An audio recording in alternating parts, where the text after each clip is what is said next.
Olá, tudo bem? Você está no Econotel, Economia e Teologia Cristã. Seja bem-vindo. Meu nome é Alexandre e a gente está em mais um episódio para conversarmos um pouquinho sobre economia, teologia cristã, as relações disso, de teologia cristã com economia, e aí tem um pouquinho de política também. Política é ciência política, tá? Um pouquinho de teoria política, não é política prática do Brasil, né? Para não ter problema aí. O momento que a gente está gravando esse podcast, a gente ainda, sem querer datar ele, mas a gente ainda está dentro de está perto do processo eleitoral no Brasil em 2022, tá? Então, não quero muito datar onde é que vai, quando é que esse episódio vai no ar, mas essa é a nossa atual situação, né?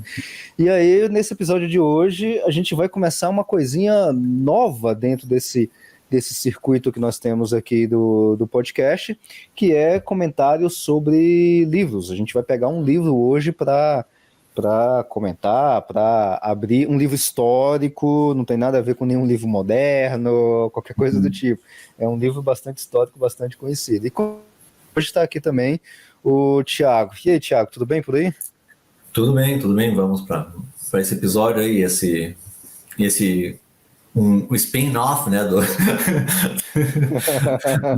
então, mas nesse a gente fala, né, como tu disse, vai falar de livros aí, vai comentar sobre livros e alguma bibliografia aí, sobre temas que a gente aborda, fazendo esse paralelo, né, fazendo esse paralelo com a teologia cristã. Exatamente. E aqui, esse livro que a gente vai falar hoje, daqui a pouquinho já vou dar um detalhe um pouco mais biográfico e bibliográfico do livro. Não é um livro, vamos dizer assim, originalmente cristão. O que seria um livro cristão também? Livro cristão são livros que teólogos escrevem ou escreveram, né? Não é essencialmente um livro nesse estilo, tá? Mas é um livro que vai tratar, assim, se a gente pode colocar, não historicamente não é, mas se tem um livro que a gente pode colocar como um começo para a gente poder estudar ciências econômicas, né, que é o nosso contexto aqui. Só um parênteses que eu sempre faço. Na verdade, acho que eu vou até deixar uma vinheta, alguma coisa desse tipo, para colocar no início do episódio, mas é bom deixar também imerso dentro do episódio também, para a gente não esquecer, né? Dentro desse parênteses. Aqui, eu e o Thiago não somos economistas registrados no COFECON e nem no CORECON, tá? Pelo menos eu acho que não, e eu não poderia. Até esse exato momento, eu sou um mero estudante de ciências econômicas e eu não estou com nenhum pouquinho de vontade, por mínima que seja, a me registrar no COFECON, tá? Então eu jamais serei economista dentro desse pensamento, que para ser economista no Brasil você tem que fazer algumas coisas e ter o registro no COFECON. Se você não tiver o registro no COFECON, você não é economista. Então, de forma alguma, nós não somos economistas e nós não damos... não temos empresas, não fazemos consultoria de ganhe dinheiro com a gente, venda de mercado financeiro, essas coisas. Essas promessas aí malucas, né? Promessas malucas, ou como tem uns colegas, entre aspas, da física, né? A gente não faz também economia quântica, tá? Economia Aliás, eu quântica. estou pensando em trabalhar com economia quântica, mas é uma pesquisa séria, não é esse besterol quântico aí. Então a gente não faz nada disso, tá? A gente não vende informação, trabalha no mercado financeiro, não. A gente não faz absolutamente nada disso, tá? Também, um outro detalhe que não fazemos em nenhum episódio, e nem nesse, nem nos futuros, nem no passado, a gente não faz de forma alguma derrubada do Estado, tomar armas e revolução, também não fazemos isso. E o que a gente faz no final das contas? A gente apenas discute academicamente, é um discurso baseado em ideias, baseado em algumas teorias acadêmicas, esse tipo de coisa. É isso que a gente trabalha aqui, tá? A gente trabalha com ideias, igual hoje mesmo, de hoje a gente vai trabalhar com muitas ideias baseadas em um livro histórico e tudo mais. Então é isso que a gente faz. A gente não quer derrubada do Estado. Aliás, por vontade a gente quer, mas a gente não está fazendo isso, tá? Não vamos fazer isso, não vamos brigar com ninguém da política, judiciária, legislativa, de forma alguma, tá? Eu tenho família, então eu não quero problema com ninguém. Então é esse o detalhe. fechando parênteses, então, esse livro, como eu estava falando, historicamente não, mas de uma forma, em uma sequência lógica dentro de ciências econômicas, talvez seja o primeiro livro que um estudante de economia teria que ler. Tá, porque ele traz todo um embasamento, e como a gente estava discutindo, a gente ainda está discutindo ainda, eu não sei como é que você está ouvindo esse episódio, uma sequência, ou tá ouvindo por série, né, que é como que a gente vai trabalhar aqui, a gente está falando muito dependendo de onde você está ouvindo, a gente já falou bastante sobre a questão do Estado, um pouco de ciência política, um pouco de história do Estado e tudo mais, tá? E até algumas questões um pouquinho mais de lei, de leis, como é que é isso, como é que deveria ser, como que é. Então, dentro desse contexto, aparece esse livro. Então, assim, para um cara de ciências econômicas, assim, o primeiro livro que você deveria ler, e aí eu já deixo minha recomendação, é esse livro. É o primeiro livro que você deveria ler, tá?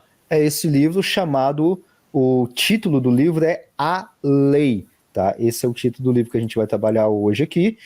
Só um outro parênteses, tá? Tudo que eu for citar aqui vai estar na descrição do podcast, tanto o link desse livro para você baixar gratuitamente, ele está gratuito no site do Instituto Mises Brasil. Então você clica lá no link que a gente vai deixar aqui, você clica, você baixa automaticamente, gratuito, não é pirataria, se bem que a gente também não acredita em propriedade intelectual, mas isso é uma outra história que a gente vai discutir futuramente, tá? Mas a gente não tá fazendo venda nem nada, não, tá? Então a gente não tem nenhum problema com pirataria de acordo com as leis brasileiras. Tá disponível gratuitamente, então você pode baixar lá no Instituto Mises Brasil em português, tá?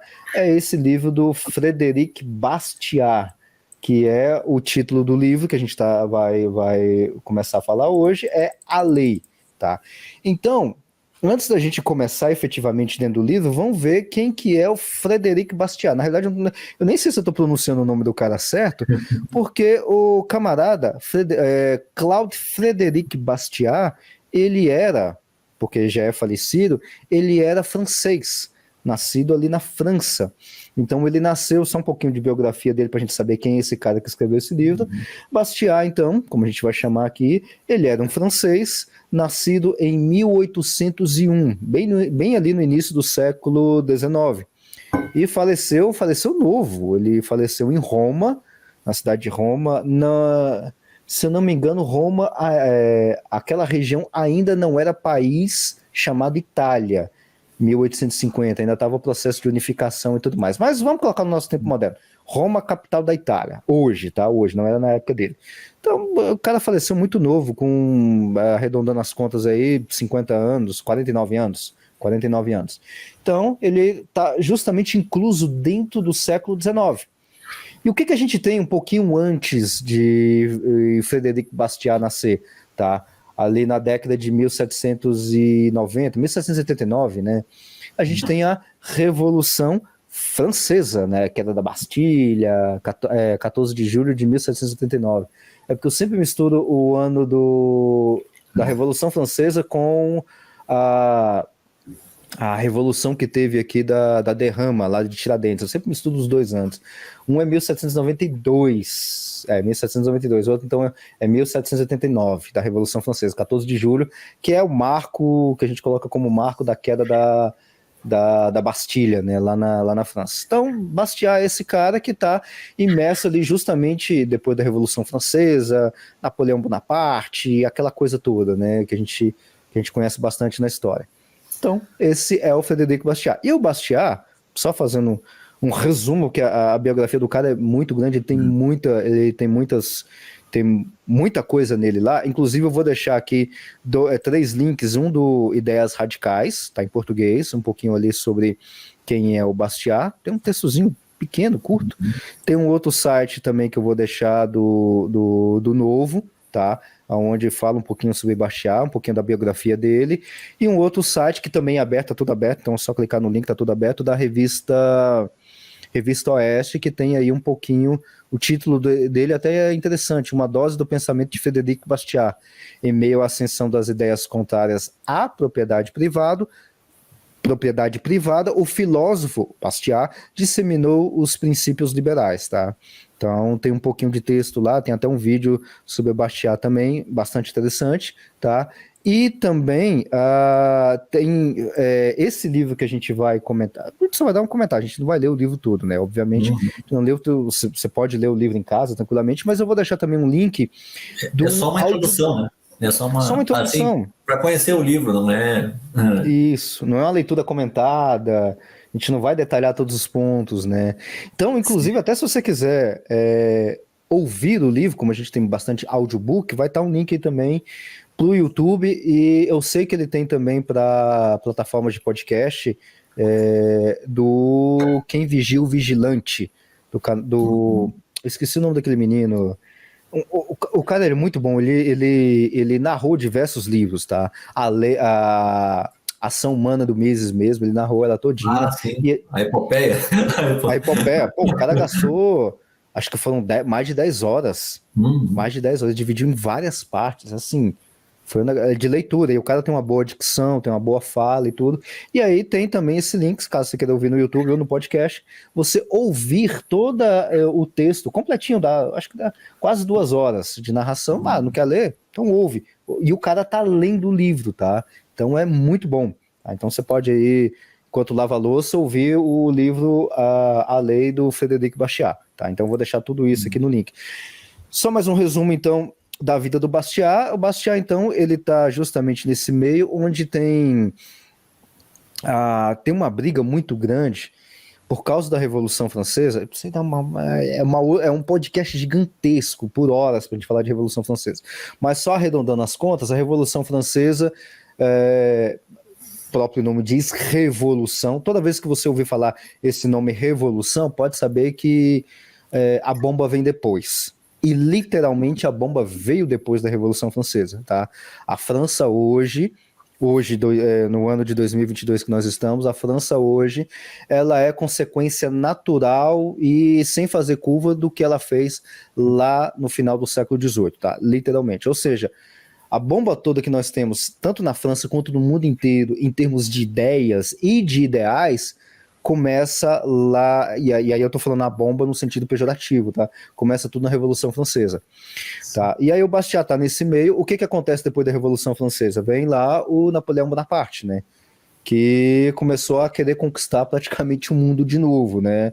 Deu azar e tudo mais, e acabou perdendo o Império Francês 1820 e poucos, acho que é 1824, né? Lá na Batalha de Waterloo. Né? E então, tudo que vamos dizer assim, vamos colocar um culpado, o nome de um culpado para todas as mazelas que nós temos em questão cultural no mundo, vem primeiro do período do Romantismo, que é justamente na segunda metade do século XIX, que aqui obviamente estou fazendo um reducionismo gigantesco, tá? Que é o Romantismo, filho direto da Revolução Francesa. Então, assim, quer colocar um culpado para toda a mazela que nós temos no mundo hoje, de ideias, do Estado querendo te massacrar e tudo mais? Revolução Francesa, tá? Então, esse é o grande resumão que a gente pode fazer de Revolução Francesa. E o Bastiat está justamente nesse meio ali. Vamos colocar aí, esse livro foi escrito, eu não peguei a data que ele foi escrito, mas, se não me engano, foi bem ali na década de 40, 1840 e pouquinhos, que ele escreveu esse livro, acho que foi 41, 42. Deixa eu ver se eu consigo encontrar aqui diretamente. A Magnus Zop foi é um livro de 1850. Deixa eu puxar aqui a lei. Ele foi publicado em 1850.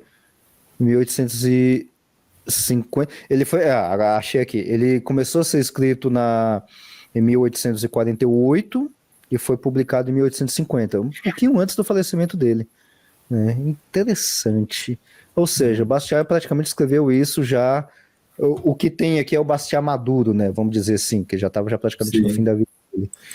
Então, qual que é a ideia, então? Então, Ele está nesse meio, nesse caldo cultural desgraçando o mundo inteiro por causa da Revolução Francesa, né? E aí ele está levantando justamente contra as coisas que a Revolução Francesa tem. E aí, quando eu falar Revolução Francesa, inclua também o Império absolutista de Napoleão Bonaparte, tá? Déspota e tudo mais, tá? Tudo de ruim você pode jogar na conta do Napoleão também, tá? Então, tem ali uma questão cultural ali no meio, já de nascimento de um Estado forte, um Estado que tem que determinar a sua vida. Naquela época, não é de hoje, tá? Apesar de que hoje em dia é a mesma coisa, tá? Seguia. Então, aí o Bashar escreve esse livro. Esse livro ele é curtíssimo, tem 64 páginas com sumário, capa e tudo mais. É um livro para você ler numa sentada. Quase tão curto quanto a vida dele, né? O cara não viveu 50 anos, ele não conseguiu nem ver as ideias dele, se deu certo ou não. Sim. Ele não conseguiu ver isso, né? Então, é um livro extremamente curto, tá? E tem muitos detalhes, assim, quase que uma jogada de definições e de conceitos, que se você pegar aquilo lá, cara, não dá para escapar daquilo lá.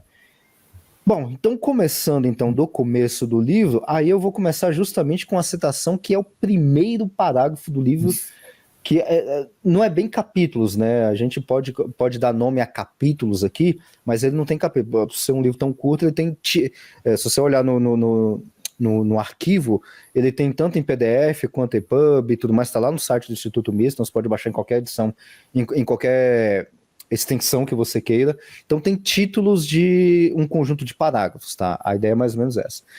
Então, vamos começar do começo, então, que é justamente como se fosse uma introdução ao livro. E olha, citação, a gente não vai fazer isso muito aqui, tá? Mas é só para dar uma introdução ao livro. Escuta só isso. A lei pervertida, palavras de Bastiat, e com ela os poderes de polícia do Estado também pervertidos. A lei, digo, não somente distanciada de sua própria finalidade, então parece que a lei tem uma finalidade, mas voltada para a consecução de um objetivo inteiramente oposto. Aí no finalzinho desse primeiro parágrafo ele vai dizer o seguinte: a lei servindo à iniquidade, em vez de, como deveria ser sua função, puni-la. Se isto é verdade, trata-se de um caso muito sério, e é o meu dever moral, Bastiat falando, chamar a atenção dos meus concidadãos para ele, que é a ideia, no caso ele está conversando ali, a publicação é em francês, tá? Ele escreveu esse livro em francês. Então, assim, ele já começa já com porrada, e a lei está pervertida, polícia do Estado também está tudo pervertido, está tudo bagunçado e... Tá, e aí, o que a gente faz com isso, né? E ele vai dar a sequência ali, né? Porque ele vai postular essa questão já em termos até de lei natural mesmo, né? Porque ele vai começar até com a própria evocação, né? De a vida é um dom de Deus, né? E ele vai expor que é o próximo parágrafo aí com um título, e o título é esse próprio aí, a vida é um dom de Deus e entendida nisso, como a faculdade, a vida física, moral e intelectual, né? Ele coloca essa questão. E seguindo a sua argumentação, ele vai dizer ali, e claro, só que o Criador nos colocou em meio a esse monte de recursos que são escassos, e por isso tem que ter algo, né, coordenando a vida em sociedade, né? E aí entra, né, a função da lei, né, da lei, a questão. Então ele vai dizer, e a gente, claro, tem a incumbência de manter a vida, né, de buscar o mantenimento da vida, que se apropriando, construindo propriedade, né, e mantendo essa propriedade e interagindo entre nós. Só que essa interação, claro, tem que ser mediada por algo que freie a ambição humana. E o que ele vai argumentar no livro é que a lei está sendo pervertida, como bem citou ali o Alexandre no primeiro parágrafo, né? Que a lei está, em vez de servir para frear a ambição, ela está, nesse caso, sendo usada para, né, para fins ambiciosos, digamos assim, né, para prejudicar uns em detrimento de outros, né, para beneficiar uns, melhor dizendo, em detrimento de outros. Então ele coloca isso, já começa por aí, né, e a vida é entendida como isso, nas faculdades de produção de cada indivíduo, de liberdade, em termos de liberdade, individualidade e propriedade. Basicamente a ideia liberal clássica, né? Vida, liberdade e propriedade. Ele coloca. E que a lei deveria servir exatamente para a finalidade da lei, que é o depois que ele vai colocar. A finalidade da lei seria isto, seria preservar, proteger esses pontos, essa liberdade, essa liberdade não, proteger a vida, esses pontos da vida, a liberdade, a propriedade, a vida, a propriedade e a liberdade. Ou seja, a lei deveria ser usada para isso, mas a lei estava pervertida em detrimento de uns, e aí vai a corrupção da própria polícia, do Estado, etc., né? Porque a lei está sendo, em vez de ser usada para preservar, ela está sendo usada para extorquir pessoas. E é interessante o modo como ele vai fazendo argumentação aí, porque ele vai avançando, ele vai dando o que é então a lei? Ele vai dar essa definição que eu dei agora, que seria para proteger vida, propriedade e liberdade. Ele vai dizer que a lei foi pervertida e criminalizou a legítima defesa, por exemplo, que é a lei criminaliza a legítima defesa, ou seja, que no fim das contas é negar essa proteção, né, que devia vir por parte da lei. No fim das contas é fazer o contrário do que é o seu propósito. Porque quando você nega a legítima defesa, você nega a possibilidade de alguém proteger sua própria propriedade, proteger inclusive a própria vida. Quando você criminaliza isso. E, dentre outras coisas, ele vai avançando no livro, ele vai botar a sua concepção do que seria um governo justo e estável. Seria um governo de concepção liberal clássica, um governo limitado, com o menor número de incumbências possíveis, o menor número, ou seja, só para garantir, focado em garantir as liberdades individuais. Um governo nesse sentido, focado em garantir a liberdade individual, sem que ninguém transgrida a liberdade, a liberdade e a propriedade do outro. A lei teria que mediar. E aí agora me faltou, eu não sei se ele foi contemporâneo do Tocqueville. Contemporâneo do Tocqueville.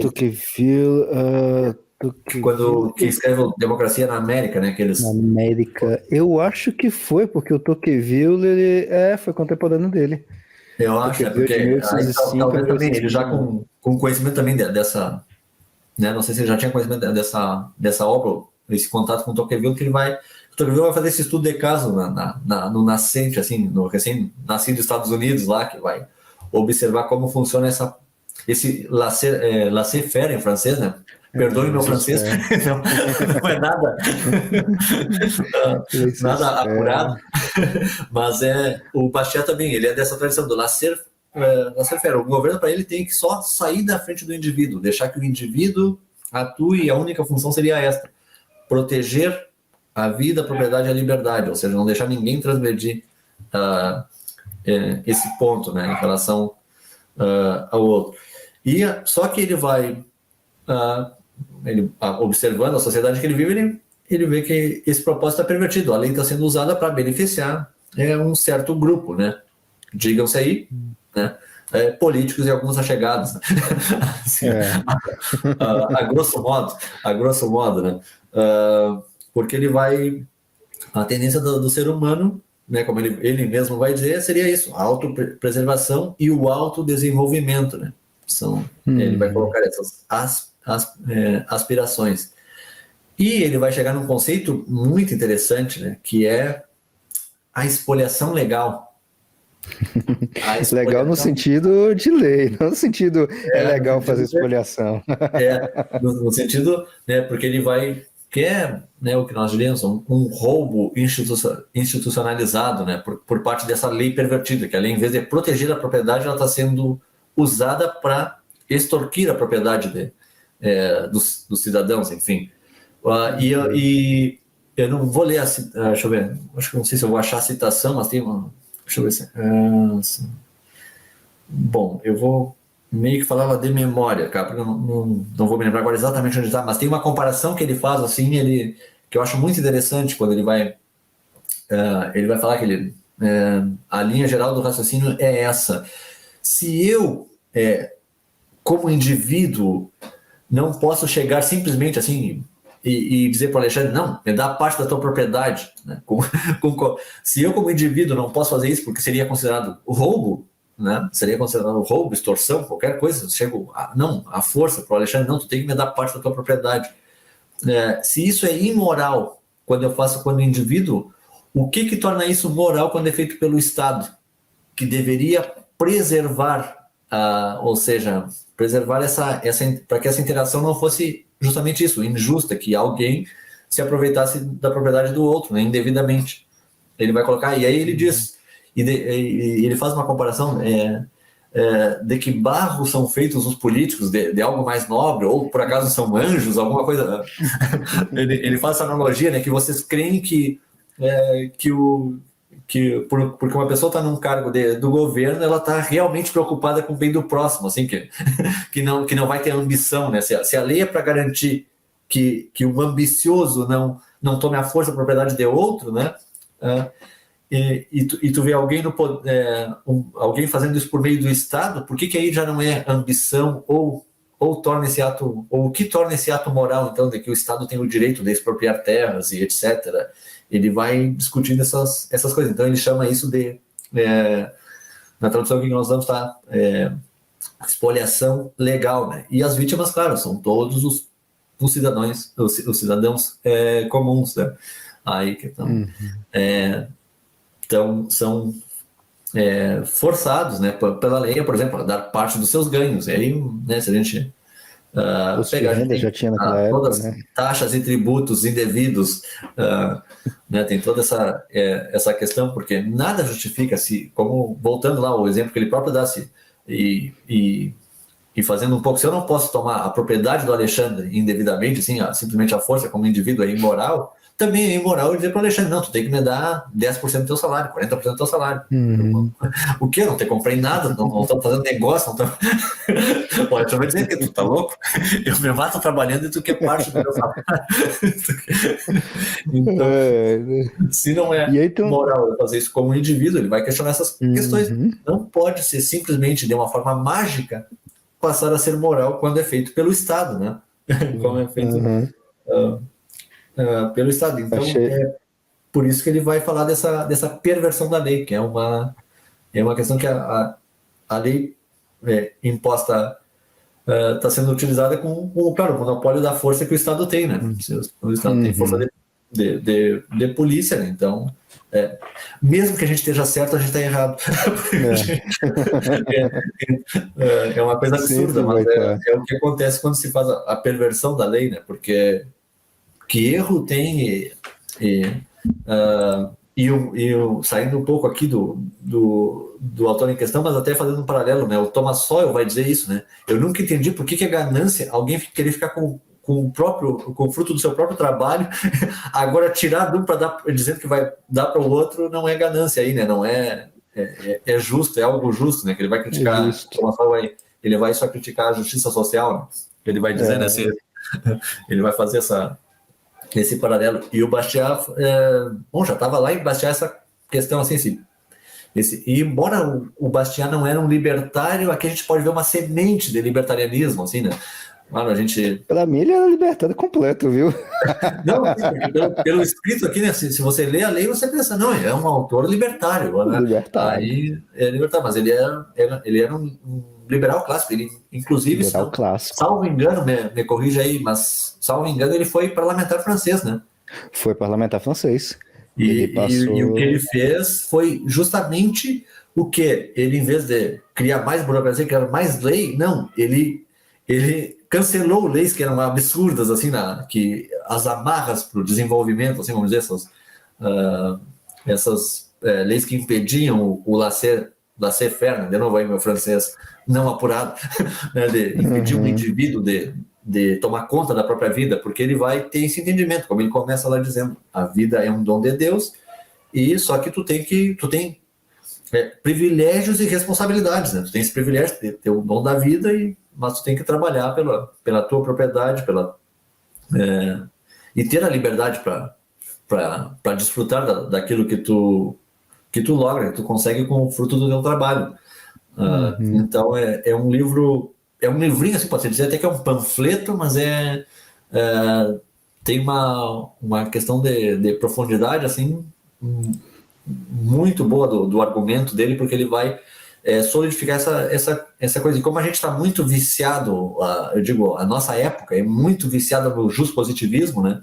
Que, claro, começa lá atrás também. A gente tem vários pensadores aí na linha da ordem do direito, mas a gente está muito viciado nisso de que é só um corpo de político chancelar algo, escrever algo no papel e dizer que aquilo é certo, que não é como se fosse... Que vida certo, magicamente vida certo. E Bastiat vai seguir, ao contrário, vai seguir pela tradição da lei natural, porque, ou seja, eu posso ter a lei positiva, mas ela não pode contrariar a lei natural. Se ela contraria a lei natural, né, aí ela tem que ser descartada. Ela tem que ser descartada porque se viola a vida e a propriedade de alguém, não pode ser considerada uma lei justa, né? Não pode. Exatamente. Não sei se tu quer acrescentar algo mais, Alexandre? Aí Só uma linha aí, só fazendo uma linha em cima de tudo isso. Só um detalhe, ele não fez parte do parlamento francês, mas ele trabalhava como economista. Então, ele trabalhava como economista e, pelo que eu estou vendo aqui, ainda não peguei toda a biografia dele, mas ele trabalhava, inclusive, até para a parte do governo em si, né? Fazendo o que a gente chamaria de consultorias e tudo mais, tá? Ao que dá a entender, parece que ele fazia exatamente isso. Agora, tem um detalhe com relação a essa questão de Estado, que eu estou tentando lembrar com quem que eu puxei essa ideia, que eu achei bastante interessante, que amarra muito com o Bastiat. Não tinha pensado nisso. Eu não sei se foi o Denis Xavier, professor Denis Xavier, que falou isso, que eu me amarrei com isso, ou foi algum outro, eu não lembro agora para dar o devido crédito, mas o cara fez uma amarrada que eu achei bastante interessante e que vai amarrar com o Bastiat, que é o seguinte: eu tô com um livro aqui em mãos, é um livro que eu também eu estudo e tudo mais, é o livro Teoria Geral do Estado e Ciência Política, do Cláudio de Tico, Álvaro de Azevedo Gonzaga, tá? É um livro em português, é um livro-texto de ciência política e teoria geral do Estado. 7ª edição deixa eu pegar aqui, da editora Thomas Reuters, a Revista dos Tribunais, tá?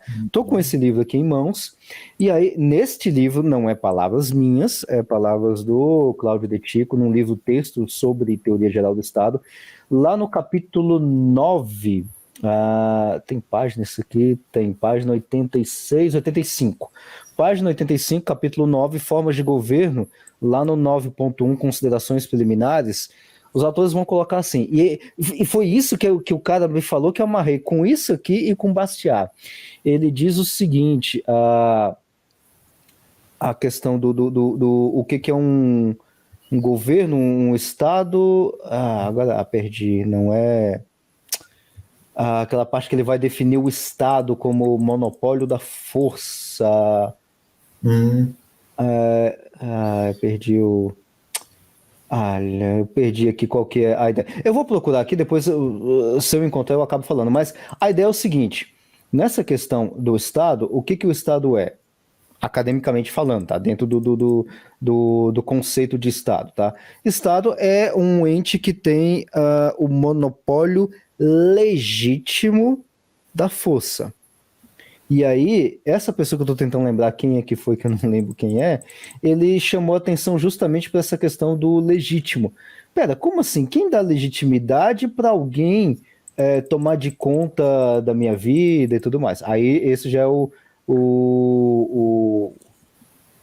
achei aqui, capítulo 4, não é capítulo não, capítulo 4, página 57, tá?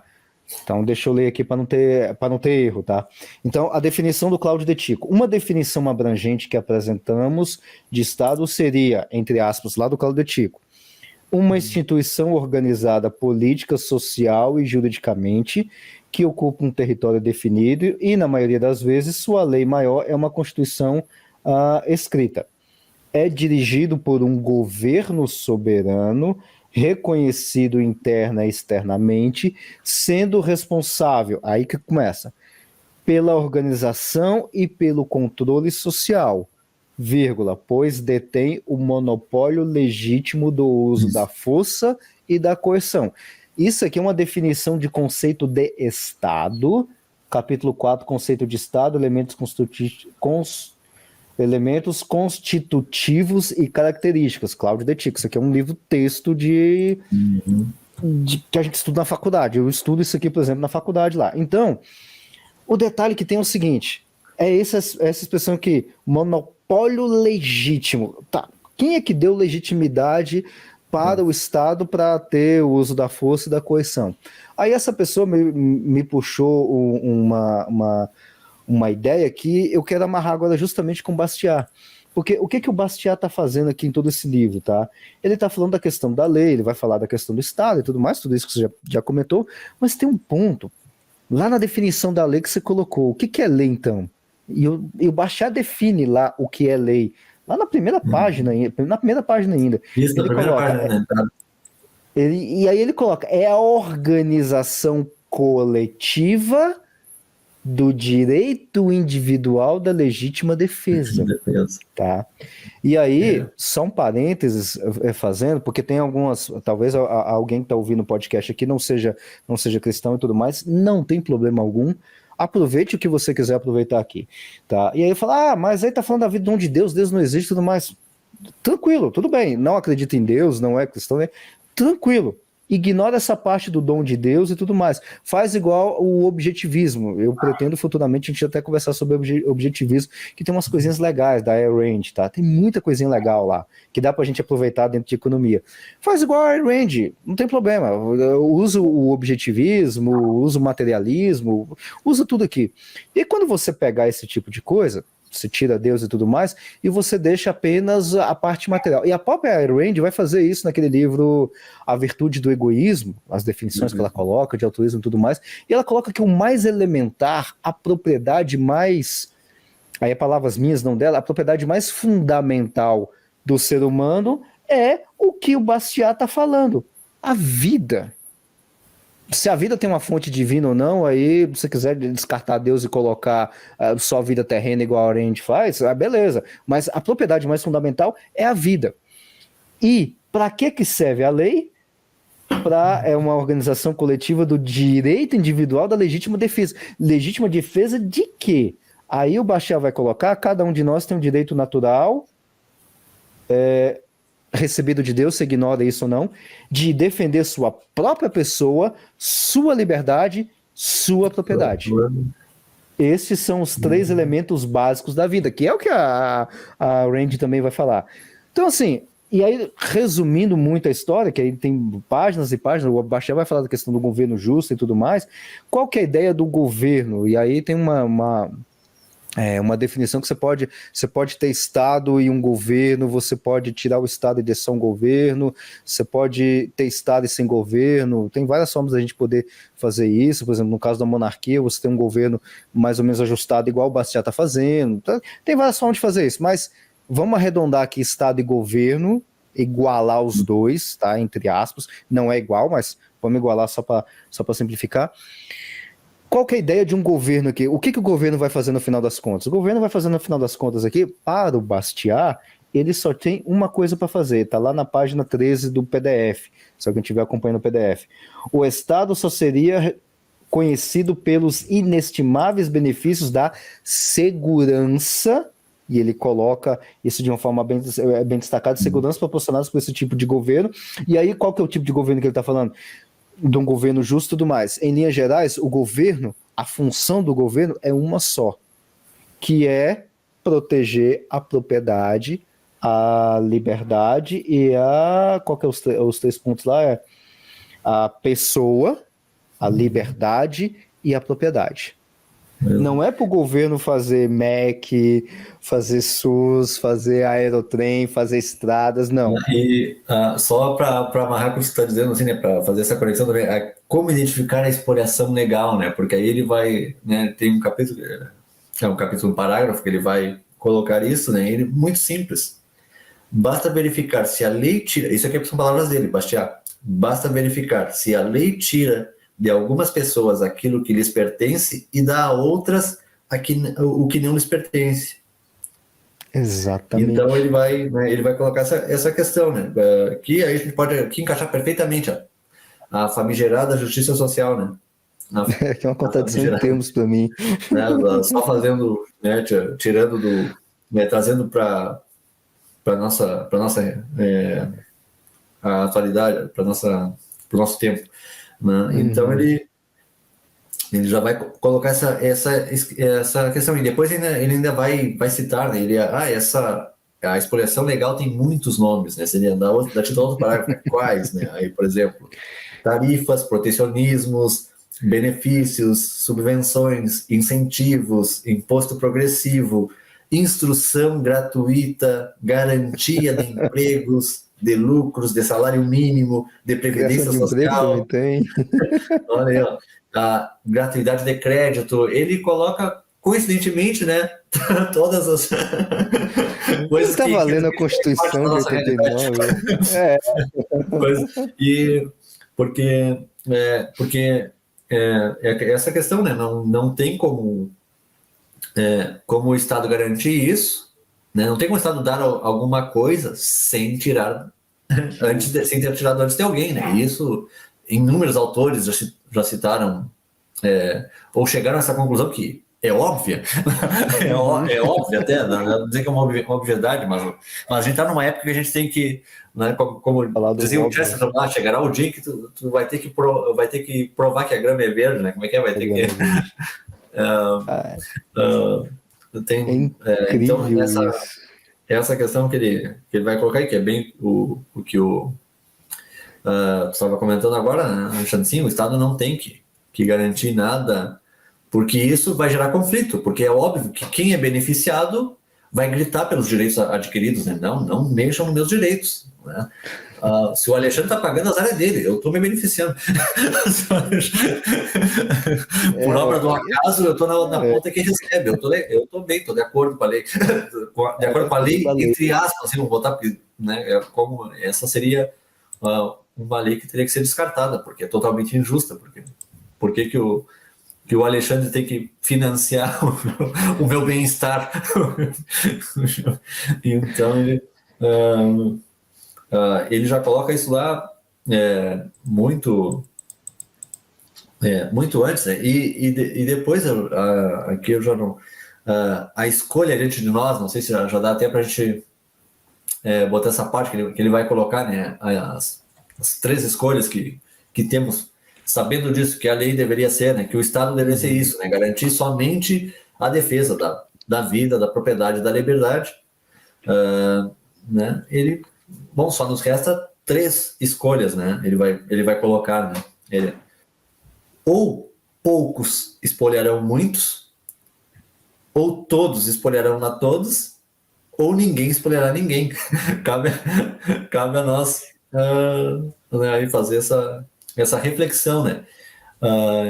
Mas é claro, né, que quem é beneficiado em qualquer ponta do Estado dificilmente vai estar de acordo, né, que essa lei é injusta, né? Dificilmente vai estar de acordo que a expoliação legal é injusta e a gente vê isso no dia a dia também, que até a pessoa, o próprio já expoliado, já está com uma certa síndrome de Estocolmo, né? Porque é impensável tu falar contra a expoliação legal com a pessoa que sofre, a própria pessoa que sofre isso no dia a dia, a pessoa vai defender o conceito que Bastiat chama aqui de expoliação legal, porque nós chegamos a um ponto assim que o pessoal está tão imerso e vivendo, não, é assim, eu tenho que me acostumar só.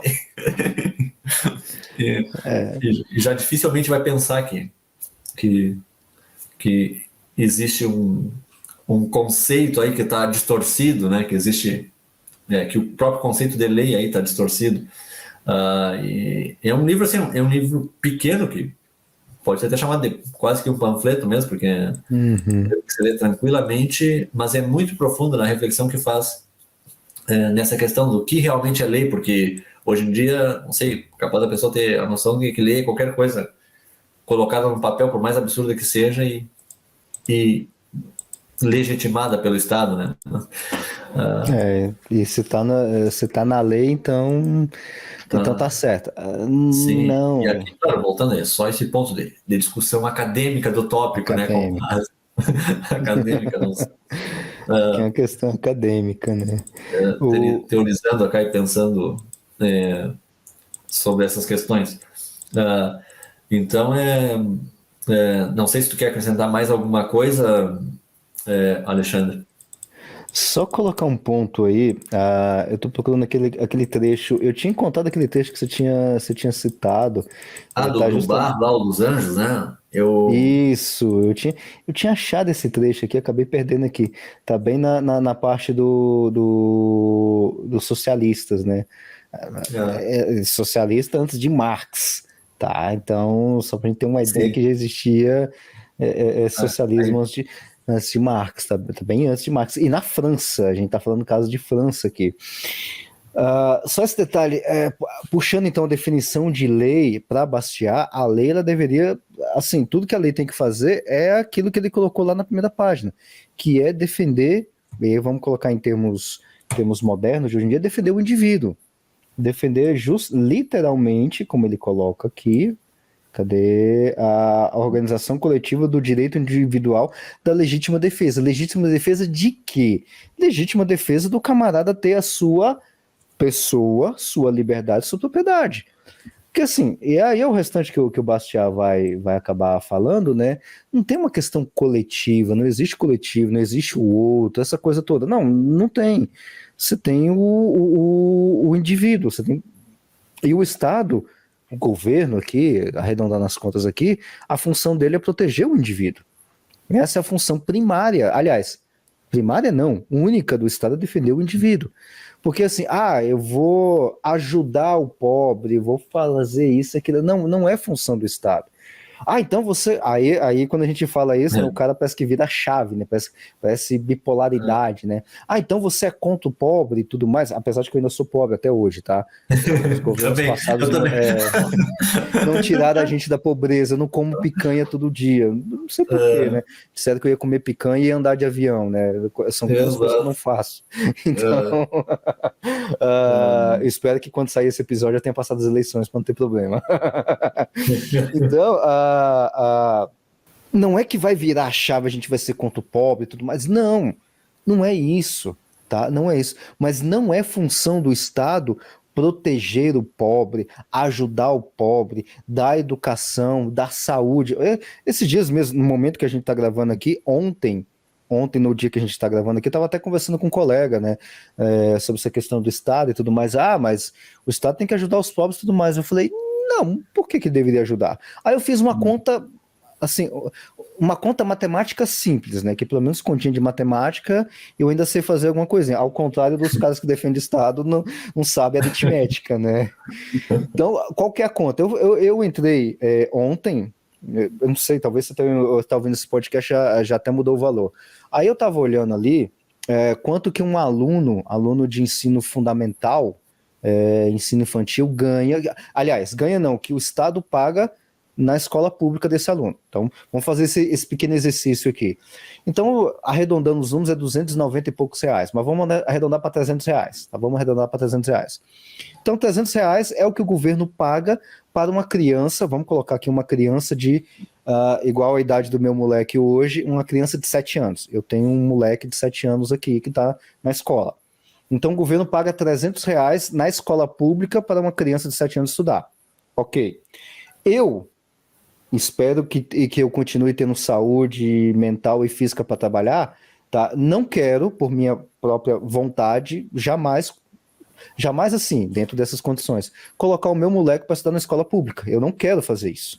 Não quero fazer isso. E o que eu estou fazendo isso? Então, na escola pública, então vai para a privada. Que é o que eu estou fazendo. Lá na escola privada, arredondando os valores também, eu estou pagando uma mensalidade para o meu moleque de 7 anos estudar de 300 reais. Final das contas, o governo está me expoliando, de acordo com as palavras do Bastiat, deixa bem claro isso, o governo está me expoliando de forma legal 300 reais de mim em impostos para colocar a criança na escola. Só que a minha criança não está na escola, ela está na escola privada. Final das contas, eu estou pagando uma mensalidade de R$ 300 para o meu menino, na escola privada, mais R$ 300 para uma outra criança qualquer estudar na escola pública. Compara agora uma escola pública, do mesmo nível, tudo igual, uma escola pública e o que meu moleque estuda. Meu moleque não estuda nas melhores escolas daqui de Brasília. Óbvio que não, eu também eu não tenho condição financeira para isso. Mas é uma escola até boa, assim, eu acompanho, fico acompanhando. É até bom, o moleque está se desenvolvendo bem. Então, assim, é aceitável. Agora, na escola pública, do mesmo nível do meu moleque, desculpa a expressão, é uma porcaria. Em Brasília, estou falando de Brasília, capital do Brasil, até agora, né? Então, assim, na escola pública daqui é uma porcaria. Então, eu estou pagando 2 mensalidades, sendo que só tem um moleque na escola. Aí eu conversando com esse colega, por que o governo, ao invés de dar educação para todo mundo, não dá, vamos dizer assim, entre aspas, o dinheiro? Não, eu vou te dar o dinheiro, pobre, que é lá pro pobre, a gente tem que ajudar os pobres, né? Eu estou pegando o imposto, você está pagando R$ 300 para cada criança. Então eu vou te dar R$ 300, que é do seu próprio imposto, ou seja, o cara não vai pagar os R$ 300, e tá aqui o R$ 300 e você coloca a sua criança onde? Onde você quiser. E assim, abre o mercado e tudo mais, a gente fala do empresário malvadão, abre o mercado das escolas, porque vai ter mais escolas, vai ter mais gente, agora todo mundo vai para a escola, vai ter mais mercado, lei da oferta e demanda, tá, que não tem variação, então a gente vai ter uma concorrência maior de escolas, não, traz seu filho para cá, a qualidade é melhor, e vai ter uma disputa, coisa normal. E aí o pai pobre escolhe onde quer colocar o seu filho. Resultado da conta, eu que pago 2 mensalidades vou pagar apenas uma, porque o Estado não vai tomar esses R$ 300 do meu, né? Vou pegar esses R$ 300 que, entre aspas, estou recebendo do Estado, vou pagar de mensalidade para meu moleque, vai aliviar as minhas finanças e vai aliviar as finanças do pobre, que não vai ser espoliado em outros impostos. E ele vai colocar o moleque dele onde ele quiser. E, detalhe, abrindo tudo isso, a qualidade de ensino de uma escola privada no Brasil ainda é melhor, nesse nível que eu estou mencionando, melhor do que na pública. Tranquilamente, a minha vida inteira eu estudei escola pública. Tá? Então eu posso falar com conhecimento de causa de quem estava internamente. É uma porcaria. Desculpa a expressão, mas literalmente é uma porcaria.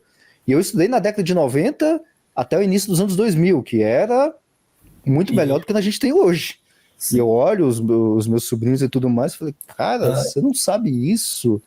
Então, assim, um desastre completo, tá? Um desastre completo. Poderia fazer isso, o Estado poderia fazer isso e tudo mais, e aí não mexe na educação. E aí a gente eleva isso para todos os níveis que o Bastiat vai acabar colocando. Ou seja, o Estado protege a minha liberdade de escolher onde eu quero colocar meu moleque para estudar, qualidade de ensino que eu quero colocar. O Estado não tem que medir se ele está aprendendo ou não. Quem tem que determinar o ensino do meu moleque é eu. E eu que sou pai. Responsável direto, né? Responsável direto, né? Ao contrário de que alguns políticos já falaram isso é público, tá? Eu não vou lembrar o nome de quem aqui para não difamar. O Estado não é dono do meu filho. Quem é o, entre aspas, dono, que também eu não sou dono nessa expressão que ela falou, sou eu. Eu sou o responsável, não é o Estado que é responsável pela educação do meu moleque. Se meu moleque não se dá bem na vida, não aprender, se dá mal, ou ele se dá bem e tudo mais, o responsável é eu. Sempre vai ser eu. E o Estado faz o que nesse meio de campo? Deveria fazer o que o Bastiat faz. Apenas garantir com que eu dê a melhor educação que eu posso dar. Eu não consigo colocar meu moleque numa liberdade de ação, na verdade, né? Liberdade de ação. Liberdade de ação, né? Simplesmente sair da frente, né? Sair da... Sai da frente, deixa eu fazer a coisa. E até só um não um contraponto, mas assim, um ponto só para esclarecer, quando a gente fala assim que, né, como tu disse, a educação pública é uma porcaria, né? Claro, a gente em sua grande, né, assim, em sua grande maioria mas a gente não está também indo contra indivíduos, né? Que há indivíduos que são bons professores em escolas públicas, são bons. Sim. Isso mas a gente fala de um ponto de vista do sistema como um todo. A instituição em si. A instituição em si, né? Porque às vezes também o problema da gente expor o pensamento é que, como tu falou antes, mas então tu é contra o pobre, né? Aí, mas então tu diz que nenhum professor de escola pública presta. Por exemplo, fica virando a chave, né? O cara faz uma generalização que a gente não fez, né? Mas a gente fala porque, em termos de sistema, vai ser por quê? Porque a escola pública, em termos de sistema, como eu digo, tem pessoas que são excelentes professores, tem, assim como vai ter professores bons na área privada e professores péssimos. Exatamente. A gente reconhece que não tem culpa coletiva, né? A gente, como pensadores, individual. No sentido libertário, a gente reconhece que as culpas são individuais, né? Só o indivíduo pensa, como diz o Mises, né? Só o indivíduo pensa e também é o indivíduo que faz lambança, né? Essa coisa de culpa coletiva aí é uma maquinação aí. Né? Exatamente. Não vou entrar no mérito agora, mas porque não é o assunto para não desviar o que eu conversei aqui o foco. Mas essa questão, quando a gente diz isso, a educação é porque ela está refém do jogo político, em grande parte. Então, ela é parte dos discursos demagogos. Se a gente for analisar, né, questões, porque, né, em tese, assim, é muito complicado, porque, por exemplo, a qualidade é muito subjetiva, porque é o Estado que julga a própria qualidade. Então, como é que eu vou falar mal do meu trabalho? Eu vou dizer, né, eu trabalho com isso, e é uma porcaria do meu trabalho, não me contrata, Alexandre. Eu nunca vi alguém fazer isso, né? Pelo menos a gente tá, né? Eu nunca. Como é que eu vou acreditar que uma coisa que ela mesma dá o próprio conceito de bom ou ruim para ela mesma, para o próprio serviço, é confiável? Eu tenho que, no mínimo, que desconfiar dela, né? Porque por mais que, por exemplo, como profissional eu posso me preparar na minha área, mas quem vai poder recomendar e garantir, né? Por exemplo, o Alexandre experimentou meu serviço, né? Eu fiz para ter um serviço para... Não, o cara é bom mesmo, pode. Né? Quem fala, ou seja, não é eu que estou... Né? Porque, óbvio, como eu disse, dificilmente eu vou falar, não, meu serviço é uma porcaria, não me contrata. eu não conheci alguém ainda assim, pelo menos eu não tive essa experiência, né? de alguém assim chegar e, não, eu trabalho com isso, mas não me contrata porque é uma porcaria no serviço. Então, como é que eu vou acreditar que o Estado, bom, ele promove a educação pública, ele mesmo, né, estabelece um fiscal que vem dele mesmo, então dificilmente vai ser um julgamento objetivo, porque não é a gente objetivo, sabe, aquela coisa, né, depende de número, tem que dizer que tá bom, né? Por exemplo, e aí a gente vê casos absurdos, assim, porque, por exemplo, na educação fundamental, não tem reprovação, mas estão empurrando com a barriga, estão aprovando, né, aí botam, sei lá, botam uma lei, até tal ano não pode reprovar, e vão só empurrando, né, não interessa, se aprendeu a ler, eu não sei, mas passa adiante. Aí a gente vê o desastre, que é quando chega na época que tem que fazer uma redação, né, muita gente, e eu também sou fruto da escola pública, eu estou falando também como diz o Alexandre, eu não estou falando assim, não, estudou toda a vida em escola particular e agora e quer sentar o laço na mão. E aí o cidadão chega lá quando está saindo para fazer para prestar o vestibular, tem que fazer no mínimo 1 ano de cursinho para aprender tudo que não aprendeu em 12 anos da escola. Não tem sentido, né? Porque é uma prova da falha do sistema, né? Porque senão não existisse mercado, essa demanda de mercado, né? Se tu saísse da escola competente para entender um parágrafo de 5 linhas quando tu lê.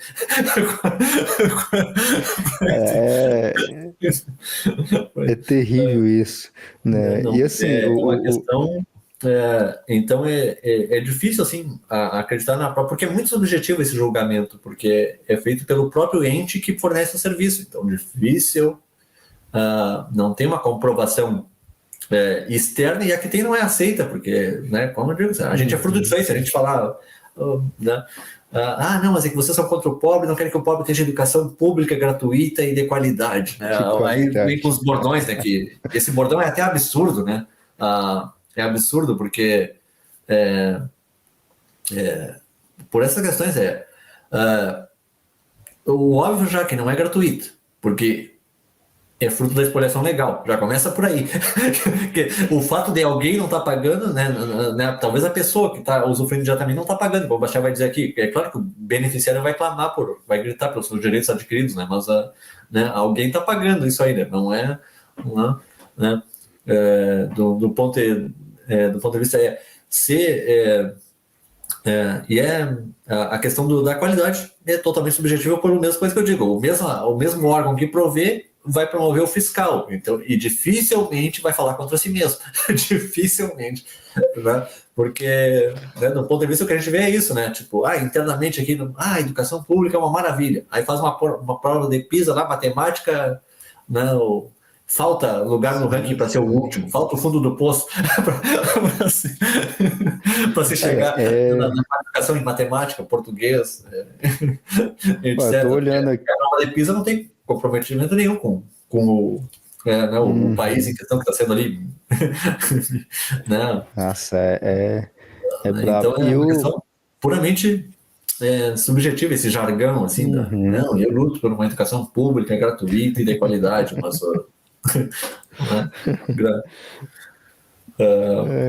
fazer caridade com o dinheiro dos outros, como dizia Rothbard, é muito fácil, né? É muito fácil ser caridoso, o outro tá pagando a conta. Tá pagando, aí é tranquilo, né? Aí eu quero dar educação para todo mundo. Aí é fácil, é bem fácil, né?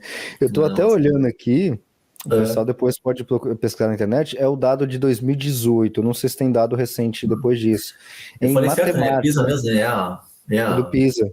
Resultado do PISA de 2018 em matemática, que eu tô olhando, tá? Não sei se tem resultado depois disso, se melhorou, se piorou, como é que tá.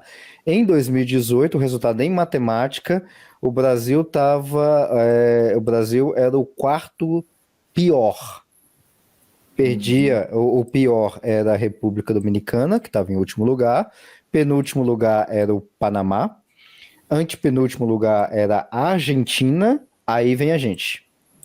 Na frente da gente está, só falando aqui de América de forma geral, tá Colômbia na frente da gente. Colômbia, Peru, Costa Rica, México, Uruguai, né, na frente. E aqui vai entrar outros países também. Não só aqui, mas assim, pegando só da América do Sul, Costa Rica, México, Chile, Uruguai. Tudo tá melhor do que a gente no PISA em matemática. Aí olhando a nível do mundo, obviamente, né? Aí vai estar os Estados Unidos, Espanha, em 1, 2, 3, 4. Em quinto lugar está a média da OCDE. Em quinto lugar. Ou seja, nós estamos muito abaixo da média da OCDE no resultado do PISA de 2018 em matemática. A gente está muito abaixo da média. Tá, então, ou seja, nem na média a gente está. Não tô nem falando, não, a gente tem que estar na média ou acima da média. Não, a gente está muito longe da média, inclusive, tá? Então, assim, é claro, pegando num ponto que é apenas educação, né? Tem milhões de questões aí que dá para melhorar, ou seja, e todas as questões de melhoramento da educação é aplicação pura do Bastiat. Tá? Aplica o Bastiat na educação, a educação automaticamente melhora. Pronto. Qual que é a aplicação do Bastiat na educação? Tira o Estado. Tira o Estado dali, ou diminui o peso, ou, no nosso caso, que a gente academicamente zera o Estado, que é melhor ainda, e pronto. Esse seria o ponto ideal. Então deixa o indivíduo escolher. Inclusive, não é que a gente é contra a escola pública. A escola pública é igual. Tem um outro pensamento que eu acho bastante interessante do pessoal da Tapa da Mão Invisível, um podcast muito legal do Fux e do. Eu sempre esqueço o nome do outro cara. O outro que falava lá. Eu esqueci o nome dele, mas ele falava assim: olha, eu não quero o fim do Estado, eu não quero o fim do INSS, o fim da escola pública. Não, eu não quero nada disso. Eu só quero o seguinte: que o indivíduo escolha sair do sistema. Quem quiser continuar, continue. É uma posição interessante. Então, assim, a gente pode até melhorar, entre aspas, a educação, assim, deixa a escola pública, não tem problema nenhum. Eu não quero colocar o meu moleque na escola pública. Ok. Então ele sai, tá aqui a sua cota fora da escola pública, que você não vai financiar isso aqui. Então você não usa escola pública, então você não está dentro da escola pública e você não paga para a escola pública. Tira você. Perfeito. Tirou fora, se vira com a educação. Ok. Só nisso, nessa pequena coisinha, vai melhorar demais. Porque também a gente tem que falar aí da questão que é compulsória, né? Também isso, porque agora chega na questão do homeschooling, da educação domiciliar, né? O porquê de ser demonizada, né? O porquê isso, né? A gente vai pensar, né? A gente também tem que pensar nessas questões, porque assim, o que a gente vê, né, na prática, assim, O pessoal que faz educação domiciliar, ele não quer que acabe a escola pública também. Ele só quer que, bom, ele tem condições, tem vontade de educar o seu filho por meio da educação, ele só quer ter a liberdade de fazer, ele não quer... esses espantalhos aí que ficam fazendo, mas é que eles odeiam a escola pública, ou, né, o quê? Por isso que a gente faz essas aclarações, até porque, como tu diz, né, demonizam já, né, tu fala isso, não, tu é contra o pobre, tu é contra a escola pública. Não, o problema só que eu acho que as pessoas têm que ser livres para poder escolher que meios elas querem usar para educarem seus próprios filhos. É a escola pública, tudo bem. É a escola privada, tudo bem. É educação domiciliar, perfeito, faz, né? Porque são sempre assim, espantalhos, né? Quase sempre assim, ou é projetar a própria mediocridade nos outros, né? Porque, por exemplo, você fala, eu sou a favor do homeschooling, por exemplo, se você fala uma coisa como essa, já salta um.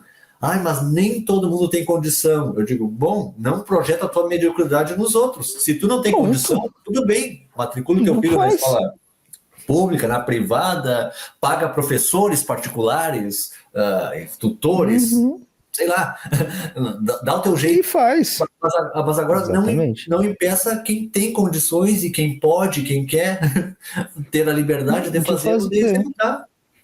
Né? Porque é sempre isso, ou criam esses espantalhos de a pessoa é contra a educação pública, ou mas nem todo mundo tem condição, mas eu não estou querendo que forcem todo mundo, não, acabou a escola, é só homeschooling. Não é isso, exatamente. Eu particularmente, eu queria, mas eu não tenho nem condição financeira e nem tempo para poder fazer isso, de fazer homeschooling. Eu acharia uma maravilha de fazer isso, mas eu não tenho. Qual que é a minha condição atual? Bom, por enquanto é de colocar o meu filho numa escola privada, vamos dizer assim, de qualidade regular, que é superior à escola pública. É o que dá para fazer? Dá para fazer só isso? Por enquanto, sim. Então, vou fazer isso. Agora, digamos, não é o caso. O meu vizinho aqui não quer colocar na escola pública nem privada, quer fazer homeschooling. Faça com Deus, tranquilamente. Ele quer te contratar como professor também, para, eu não sei como é que o pessoal faz, para dar uma aula de leis de Newton. Tranquilo, eu vou lá, dou aula, eu explico tudo que eu sei de leis de Newton pro moleque dele tranquilamente. E que ele faça o homeschooling dele tranquilamente. Não tem nenhum problema com relação a isso.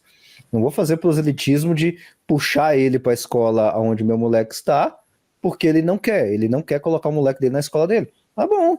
Então, assim, esse tipo de coisa que deveria ter a liberdade do indivíduo fazer, e assim, a parte do compulsório, né?